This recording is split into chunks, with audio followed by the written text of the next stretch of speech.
అధికారం అండ చూసుకుని విర్రవీగిన నాయకులకు చుక్కలు తప్పేలా కనిపించడం లేదు.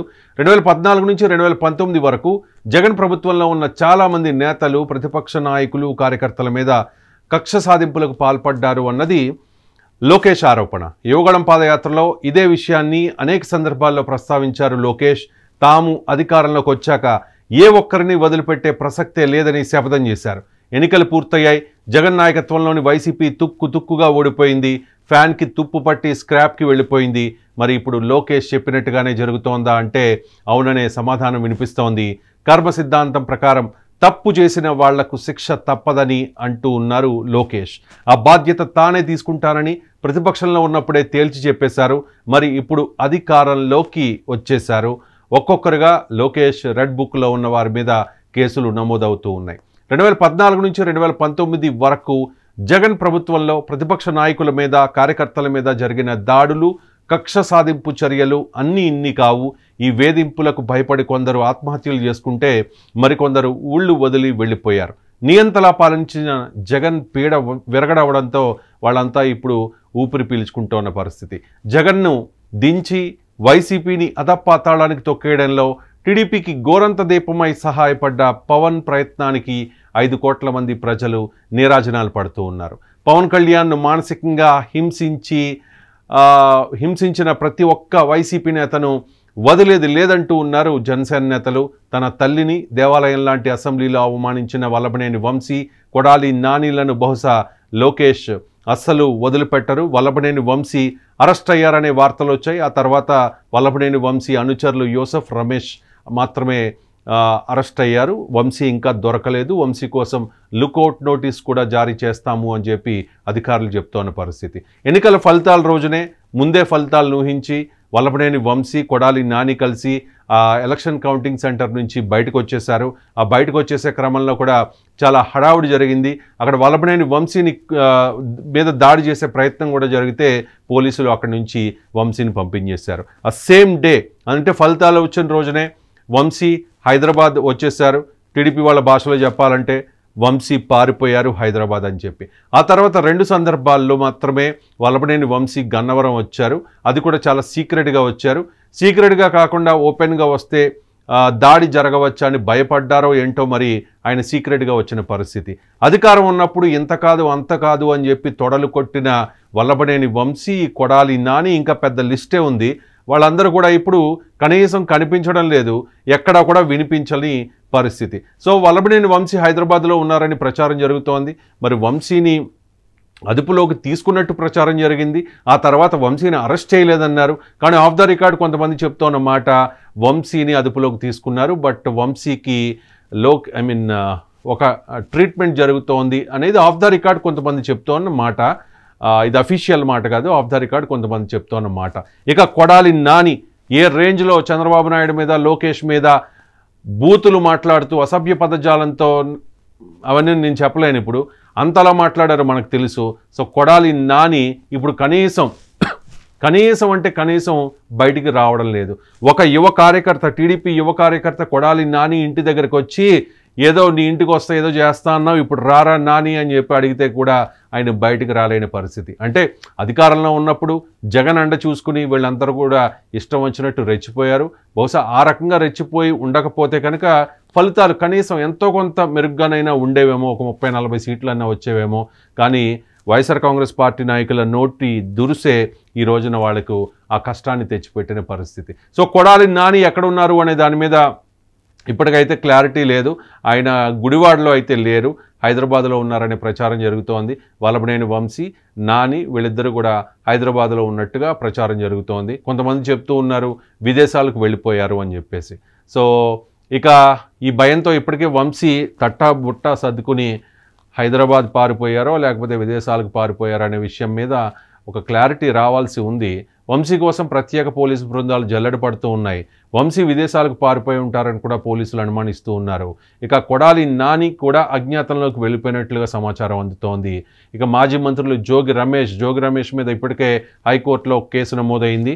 అగ్రిగోల్డ్ ఆస్తుల్ని, సిఐడి అటాచ్మెంట్లో ఉన్న అగ్రిగోల్డ్ ఆస్తుల్ని కబ్జా చేసి వాటిని జోగి రమేష్ కుటుంబ సభ్యులు వేరే వాళ్లకు అమ్మేశారు అన్నది ఈ కేసు. జోగి రమేష్ అంటే ఒక్కసారిగా సెన్సేషన్ అయింది. ఎప్పుడు అంటే ఉండవల్లిలోని చంద్రబాబు నాయుడు నివాసం మీద దాడికి వెళ్ళి జగన్మోహన్ రెడ్డి మెప్పు పొంది ఈ క్యాబినెట్ విస్తరణలో మంత్రి పదవి పొందిన నాయకుడు జోగి రమేష్. సో జోగి రమేష్ని ఖచ్చితంగా రెడ్ బుక్లో ఇంక్లూడ్ చేశారు. టాప్ 10 నేమ్స్లో కొడాలి నాని, వల్లభనేని వంశీ అండ్ జోగి రమేష్ పేర్లు ఉంటాయి. సో వల్లభనేని వంశీ మీద ఇప్పటికే కేసు నమోదైంది. జోగి రమేష్ మీద కూడా హైకోర్టులో కేసు నమోదైంది. సో పోలీసులు ఏ క్షణాన్నైనా జోగి రమేష్ని అదుపులోకి తీసుకునే అవకాశం కనిపిస్తోంది. ఇక గుడివాడ అమర్నాథ్ మంత్రిగా ఉండగా ఆయన చేసిన అవినీతి మీద ఇప్పుడు అధికారులు ఫోకస్ చేస్తూ ఉన్నారు. అసలు పవన్ కళ్యాణ్ తిట్టడానికి జగన్ ఉపయోగించిన మొదటి వెపన్ గుడివాడ అమర్నాథ్, ఆ తర్వాత అంబటి రాంబాబు, ఆ తర్వాత పేర్ని నాని. సో సొంత సామాజిక వర్గంతోనే అంటే ఏ సామాజిక వర్గం నాయకులు ఆ సామాజిక వర్గం నాయకులతో తిట్టించడం జగన్మోహన్ రెడ్డికి అలవాటు. సో గుడివాడ అమర్నాథ్ పేరు కూడా ఇక్కడ వినిపిస్తోంది. గుడివాడ అమర్నాథ్ గత కొంతకాలంగా కనిపించడం లేదు విశాఖపట్నంలో. సో గుడివాడ అమర్నాథ్ ఫలితాలు వచ్చిన తర్వాత 2-3 సార్లు మాత్రమే ప్రెస్ మీట్ పెట్టారు. ఒకసారి అయితే విశాఖపట్నంలో ఉన్న వైసీపీ కార్యాలయానికి నోటీసులు అంటించిన క్రమంలో అక్కడికి వెళ్ళి ఆ నోటీసులు చింపేసి హడావుడి చేసిన పరిస్థితి. అలాగే గాజువాకలో గుడివాడ అమర్నాథ్ వైలేషన్స్తో నిర్మించిన నిర్మాణాలను కూడా కూల్చేసే ప్రయత్నం చేస్తూ ఉన్నారు అధికారులు. సో గుడివాడ అమర్నాథ్ అయితే ప్రస్తుతానికి కామ్ అయిపోయారు. అంతకుముందు ఎలక్షన్స్కి ముందు రోజు 10 సార్లు పవన్ కళ్యాణ్ తిట్టడానికి ఆయన ప్రెస్ మీట్లు పెట్టేవారు. వీకెండ్ పొలిటీషియన్ అని, పార్ట్ టైం పొలిటీషియన్ అని చెప్పి ఇంకా అసలు పవన్ కళ్యాణ్కి ఎక్కువ పేర్లు పెట్టింది గుడివాడ అమర్నాథ్ మాత్రమే. ఇక అంబటి రాంబాబు మంచి వాగ్దాటి, చాలా మంచి వాగ్దాటి. ఆ వాగ్దాటితోనే ఆయన జగన్ మెప్పు పొంది మంత్రి పదవిని కూడా తీసుకున్నారు. నీటిపారుదల శాఖ మంత్రి పదవి, అది మంత్రి పదవి. కానీ నీటిపారుదల శాఖ అంటే ఈ నోటిపారుదల శాఖ అని చెప్పి అప్పట్లో ప్రతిపక్షం, ఇప్పుడు అధికార పక్షం నాయకులు ఆరోపిస్తున్న పరిస్థితి. అంబటి రాంబాబు గత కొంతకాలంగా చాలా సైలెంట్గా ఉన్నారు. వైఎస్ఆర్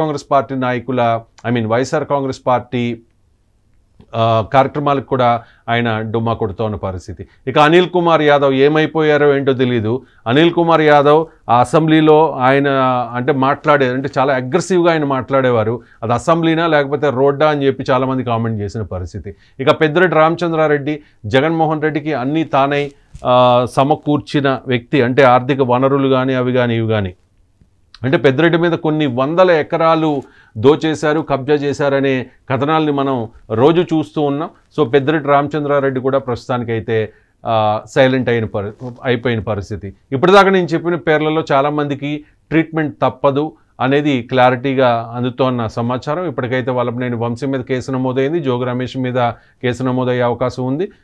జగన్మోహన్ రెడ్డి మీద A3గా రఘురామకృష్ణరాజు పెట్టిన కేసు, హత్యాయత్నం కేసు, ఆ కేసులో కూడా ఆయన అరెస్ట్ అయ్యే అవకాశం ఉన్నట్టుగా తెలుస్తోంది. అధికారంలో ఉండగా పవన్ మీద, లోకేష్ల మీద నోటికొచ్చిన చిల్లర ఆరోపణలు చేసిన ఆర్కే రోజాకు వెరీ స్పెషల్ ట్రీట్మెంట్ ఉంటుందని సమాచారం. రోజా ఫలితాలు వచ్చిన తర్వాత చెన్నై వెళ్ళిపోయారు, చెన్నైలోనే ఉంటూ ఉన్నారు. పొరపాటును కూడా ఆంధ్రప్రదేశ్ కూడా రావట్లేదు. ఈ మధ్యకాలంలో హైదరాబాద్కి 2 సార్లు వచ్చారు. అది కూడా చాలా సీక్రెట్గా వచ్చినట్టుగా మనకున్న సమాచారం. అండ్ రోజా కనుబడుట లేదు అంటూ నగర్లో కొన్ని వాల్ పోస్టర్లు కూడా వెలిశాయి. ఇక పర్యాటక శాఖ మంత్రిగా రోజా చేసిన అవినీతిని కూడా వెలికి తీసే పనిలో ఉన్నారు అధికారులు. ఇక కూటమి గెలుపులో కీలక పాత్ర పోషించి కష్టకాలంలో తెలుగుదేశం పార్టీని ఆదుకున్న తన అన్నలాంటి పవన్ను మానసికంగా హింసించిన అంబటి రాంబాబు, మరీ ముఖ్యంగా చెప్పుకోవాలంటే పేర్ని నాని, వైసీపీ తరపున ఇప్పుడు పేర్ని నాని మాత్రమే అక్కడక్కడ ప్రెస్ మీట్స్లో కనిపిస్తూ ఉన్నారు. మచిలీపట్నంలో ఆయన అడుగడుగునా కూడా ఇబ్బందులు తగులుతూ ఉన్నాయి. అంటే ఒక మంత్రి పొజిషన్లో ఉండగా లేకపోతే ఒక ఎమ్మెల్యే పొజిషన్లో ఉండగా గన్మెన్స్ ఉంటే ఆ లెక్క వేరు. ఇప్పుడైతే పైకి మేకపోతు గాంభీర్యం ఉంది కానీ లోపల ఏదో భయం. ఎందుకంటే పేర్ని నాని ఇంటి మీద కూడా దాడి చేసిన పరిస్థితి, పేర్ని కిట్టును కొడతామని చెప్పి కొంతమంది అక్కడక్కడ వాల్ పోస్టర్లు పెట్టిన పరిస్థితి కనిపిస్తోంది. అలాగే వెల్లంపల్లి శ్రీనివాస్ ఏ రకంగా మరి పవన్ కళ్యాణ్ని విమర్శించారనేది తెలుసు. దేవాదాయ శాఖ మంత్రిగా ఆయన ఉండగా ఎంతో అవినీతి చేశారు అనేది ఆయన మీద ఉన్న ఆరోపణ. సో ఆ మాజీ మంత్రుల అవినీతి చిట్టాను బయటికి తీస్తూ ఉన్నారు. ఇక వెరీ స్పెషల్గా చెప్పుకోవాలంటే ఆయన మంత్రి కాదు, కానీ మంత్రి కంటే మించిన వ్యక్తి ద్వారంపూడి చంద్రశేఖర్ రెడ్డి. మొత్తం గోదావరి జిల్లాలకే మంత్రిగా ఆయనకి మంచి పేరుంది వైసీపీలో. సో ఆయనకి ట్రీట్మెంట్ వేరే రకంగా ఉంటుంది అనేది సమాచారం. ఇప్పటికే ద్వారంపూడి చంద్రశేఖర్ రెడ్డికి సంబంధించిన ఈ గోడౌన్స్ని సీజ్ చేశారు. వాళ్ళ అనుచరులు బినామీల గోడౌన్స్ను కూడా సీజ్ చేసిన పరిస్థితి, వాళ్ళ అనుచరుల అక్రమ కట్టడాలను కూడా కూల్చేసిన పరిస్థితి. పవన్ కళ్యాణ్ చాలా క్లియర్గా చెప్పారు ఎన్నికలకు ముందే, ద్వారంపూడి చంద్రశేఖర్ రెడ్డి నీకు ఉంటుంది చూడు ఒక వేరే లెవెల్ అని చెప్పేసి. సో ఖచ్చితంగా ద్వారంపూడి చంద్రశేఖర్ రెడ్డికి ఇబ్బందులు తప్పకపోవచ్చు. ఆయన్ని కూడా ఏదో కేసులో కక్షపూరితం కాకపోవచ్చు, కానీ ఆయన చాలా గంజాయి అంటారు, అక్రమ బియ్యం అంటారు, ఇంకా చాలా డ్రగ్స్ అంటారు, చాలా ఆరోపణలు ఉన్నాయి. సో దేనిలోనైనా ఆయన క్లూ దొరికితే కనుక ఖచ్చితంగా అరెస్ట్ చేసే అవకాశం ఉంది. కాబట్టి ద్వారంపూడి చంద్రశేఖర్ రెడ్డి కూడా ఈ మధ్య కాలంలో చాలా సైలెంట్ అయిపోయిన పరిస్థితి. అధికారంలో ఉండగా అహంతో చిన్న పెద్ద తేడా లేకుండా, మంచి చెడులతో పని లేకుండా కొందరు టీడీపీ నాయకులకు నానా రకాలుగా నరకయాతన చూపెట్టారు జగన్ అండ్ కో. రఘురామకృష్ణరాజు, అచ్చెన్నాయుడు, కొల్లు రవీంద్ర, ధూళిపాల నరేంద్ర, కొమ్మారెడ్డి పట్టాభి లాంటి నాయకులకు చుక్కలు చూపెట్టారు. అరెస్ట్ చేసి నానా రకాలుగా హింసించారు. మాన్సాస్ ట్రస్ట్ విషయంలో కూడా అశోక్ గజపతిరాజును మానసికంగా హింసించారు. తప్పు చేస్తే శిక్షించడం తప్పు కాదు, కానీ రాజకీయ కక్షతో తప్పుడు కేసులు పెట్టి హింసించడం ఖచ్చితంగా తప్పే. కర్మ ఎవరిని వదిలిపెట్టదు. చంద్రబాబు పవన్లు వదిలిపెట్టిన నారా లోకేష్ మాత్రం తప్పు చేసిన ఏ ఒక్కరిని వదిలిపెట్టే ప్రసక్తి లేనట్టుగా తెలుస్తోంది. రెడ్ బుక్లో రాసిన ప్రతి ఒక్క అధికారికి, ప్రతి ఒక్క నాయకుడికి ఈ ట్రీట్మెంట్ తప్పకపోవచ్చు. అధికారం అండ చూసుకుని వైసీపీ హయాంలో రెచ్చిపోయిన నాయకులు ఇప్పుడు ఎక్కడా కనిపించడం లేదు, కనీసం వారి పేర్లు వినిపించడం లేదు కూడా. వీరిలో చాలామంది పక్క రాష్ట్రాలకు లేక విదేశాలకు పారిపోయినట్టుగా ప్రచారం జరుగుతోంది. అధినేత జగనే ఫలితాల తర్వాత బెంగళూరు వెళ్ళిపోయారు. చాలా తక్కువ సందర్భాల్లోనే ఆయన తాడేపల్లి వచ్చారు. ఒకానొక సందర్భంలో ఆయన హిమాలయాలకు వెళ్ళిపోదాం అనుకుంటూ ఉన్నాను అన్న ఆ ఒక్క వైరాగ్యపు మాటతో వైసీపీలోని చాలామంది నాయకుల్లో ఈ పార్టీలో ఉంటే భవిష్యత్తు ఉంటుందా అనే ఒక రకమైన డౌట్ స్టార్ట్ అయింది. వెంటనే చాలామంది నాయకులు పార్టీని విడిచి వెళ్ళిపోయారు. ఉదాహరణకు కిలారు వెంకటరోసయ్య, అలాగే మద్దాలగిరి, గుంటూరులో చాలా కీలకమైన నేతలు, అలాగే పొంగనూరులో చాలామంది వైసీపీ నేతలు టీడీపీలోకి వెళ్ళిపోయారు. కుప్పంలో అసలు వైసీపీ నామరూపాలు లేకుండా అయిపోయే పరిస్థితి కనిపిస్తోంది. కంప్లీట్గా అక్కడ క్లోజ్ అయిపోయే అవకాశం కనిపిస్తోంది. ఇక విశాఖపట్నం విషయానికి వస్తే అక్కడ స్థానిక సంస్థల ఎమ్మెల్సీ ఎన్నిక జరగబోతోంది. వాస్తవంగా వైసీపీకి పూర్తి మెజారిటీ ఉంది, కానీ చాలామంది వైసీపీ నుంచి టీడీపీలోకి వెళ్ళిపోతూ ఉన్నారు, వలస వచ్చేస్తూ ఉన్నారు. అక్కడ ఖచ్చితంగా టీడీపీ అభ్యర్థి గెలిచే అవకాశం కనిపిస్తోంది. ఇక మిగిలిన నేతలు ఏం చేస్తారు? ఇప్పటికే వల్లభనేని వంశీ కోసం జల్లెడ పడుతున్న పోలీసులకు మిగిలిన నేతల్ని కూడా ట్రాస్ చేయాలనే ఆదేశాలు వెళ్ళాయట. ఏపీ బోర్డర్ దాటి వెళ్లే వైసీపీ నేతలపై నిఘా ఉందట. సో తప్పు చేసిన వాళ్ళకు శిక్ష తప్పదు. సీదర్ అప్పలరాజు ఉన్నారు, ఆయన చాలా ఘాటుగా వ్యాఖ్యలు చేశారు పవన్ కళ్యాణ్ని ఉద్దేశించి, అప్పట్లో చంద్రబాబు లోకేష్లను ఉద్దేశించి. అవంతి శ్రీనివాస్ ఇప్పుడు చాలా సైలెంట్ అయిపోయారు, కనీసం ఎక్కడ కనిపించట్లా. అసలు గోరంట్ల మాధవ్ అంటే ఆయన ఎపిసోడ్ వేరే. ఏ రకంగా ఆయన తెలుగుదేశం పార్టీ నాయకుల్ని పవన్ కళ్యాణ్ని తిట్టారో మనకు తెలుసు. ఆ తర్వాత జరిగిన ఒక చిల్లర ఇన్సిడెంట్తో ఆయన సైలెంట్ అయిపోయారు. ఆ తర్వాత పూర్తిగా ఆయన వైసీపీకి దూరంగా ఉంటున్న పరిస్థితి. మిథున్ రెడ్డి ఆయన గెలిచారు కాబట్టి లోక్సభలో తన వాణి వినిపిస్తూ ఉన్నారు. ద్వారంపూడి చంద్రశేఖర్ రెడ్డికి ట్రీట్మెంట్ తప్పకపోవచ్చు. మార్గాని భరత్ కూడా సైలెంట్ అయిపోయారు.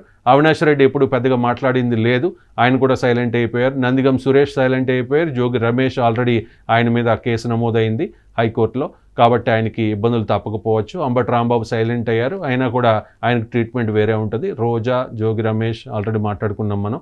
అమర్నాథ్ కోడిగుడ్డు మంత్రి అని చెప్పేసి అప్పట్లో చాలా ఫేమస్ గుడివాడ అమర్నాథ్కి. సో గుడివాడ అమర్నాథ్ చేసిన అవినీతి కార్యకలాపాలను కూడా ఇప్పుడు వెలుగు తీసే ప్రయత్నం జరుగుతోంది. అలాగే ముఖ్యంగా టీటీడీ చైర్మన్గా పనిచేసిన భూమన కరుణాకర్ రెడ్డి, టీటీడీని అడ్డు పెట్టుకుని భూమన కరుణాకర్ రెడ్డి అండ్ వైవి సుబ్బారెడ్డి ఏ రకంగా 100 కోట్లు దోచేశారు అనే దాని మీద జనసేన నాయకులు చాలా ఆరోపణలు చేశారు. కాబట్టి దాని మీద కూడా విజిలెన్స్ ఎంక్వైరీ వేసే అవకాశం కనిపిస్తూ ఉంది. ఇక కేతిరెడ్డి పెద్దారెడ్డి, ఆయన పేరు ఉంది అని చెప్పి రెడ్ బుక్లో మొదటి నుంచి అనుకున్నాం, కానీ ఆయన వ్యూహాత్మకంగా కాస్త కూటమికి అనుకూలంగా జగన్కి వ్యతిరేకంగా రీసెంట్గానే ఒక వీడియో కూడా రిలీజ్ చేశారు. ఇక కార్మూర్ నాగేశ్వరరావు పేరు వినిపిస్తోంది. ధర్మాన ప్రసాదరావు ఆయన పేరు రెడ్ బుక్లో ఉందనే ప్రచారం జరిగింది. వెంటనే రీసెంట్గా మనం కొన్ని వార్తలు చూస్తూ ఉన్నాం, ఆయన ప్రత్యక్ష రాజకీయాలకి దూరం కాబోతూ ఉన్నారు అని చెప్పేసి. తానేటి వనిత మీద కొన్ని ఆరోపణలు ఉన్నాయి. ముఖ్యంగా వాసిరెడ్డి పద్మ, పవన్ కళ్యాణ్ విషయంలోనే ఒక మహిళా కమిషన్ చైర్పర్సన్గా రియాక్ట్ అయ్యే వాసిరెడ్డి పద్మ వైఎస్ఆర్ కాంగ్రెస్ పార్టీ హయాంలో ఏ మహిళలకు జరిగిన అన్యాయాల మీద క్వశ్చన్ చేయలేదు. సో వాసిరెడ్డి పద్మ పేరు కూడా రెడ్ బుక్లో వినిపిస్తూ ఉన్న పరిస్థితి. సో వాసిరెడ్డి పద్మ ఏ కష్టం వచ్చినా వైసీపీకి ఇమ్మీడియట్గా ప్రెస్ మీట్ పెట్టి రియాక్ట్ అయిపోయేవారు. ఈ మధ్య కంప్లీట్గా సైలెంట్ అయిపోయారు. అలాగే తోపుదుర్తి ప్రకాష్ రెడ్డి, ఆయన కూడా చాలా అగ్రెసివ్గా టీడీపీ జనసేన నాయకుల్ని క్వశ్చన్ చేశారు. ఆయన కూడా సైలెంట్ అయిపోయారు. కాకాని గోవర్ధన్ రెడ్డి అండ్ ముఖ్యంగా యువకుడు వైసీపీలో మంచి అగ్రెసివ్ నేత బైరెడ్డి సిద్ధార్థ రెడ్డి కూడా సైలెంట్ అయిపోయారు. ఇలా చాలామంది నేతలు వైఎస్ఆర్ కాంగ్రెస్ పార్టీ గవర్నమెంట్ ఉన్నప్పుడు జగన్ అండ చూసుకుని ఇష్టం వచ్చినట్లు రెచ్చిపోయిన నాయకులంతా కూడా ఇప్పుడు కేసుల భయంతోనో లేకపోతే వాళ్ళ మీద ఏదైనా రెవెన్యూ తీర్చుకుంటారనే భయంతోనో మొత్తం కామప్ అయిపోయిన పరిస్థితి. వీళ్ళ మీద గట్టి నిఘా ఉందట. ఎవరు బోర్డర్ దాటుతూ ఉన్నారు, ఎవరు విదేశాలకు వెళుతూ ఉన్నారు అనే దాని మీద క్లియర్గా అధికారులు ఎంక్వైరీ చేస్తూ ఉన్నారు. సో వల్లభనేని వంశీ, జోగి రమేష్, కొడాలి నాని ఫస్ట్ లిస్ట్లో వీళ్ళ ముగ్గురికి కూడా స్పెషల్ ట్రీట్మెంట్ తప్పకపోవచ్చు. ఆ తర్వాత మిగిలిన వాళ్ళ పేర్లు వినిపిస్తూ ఉన్నాయి.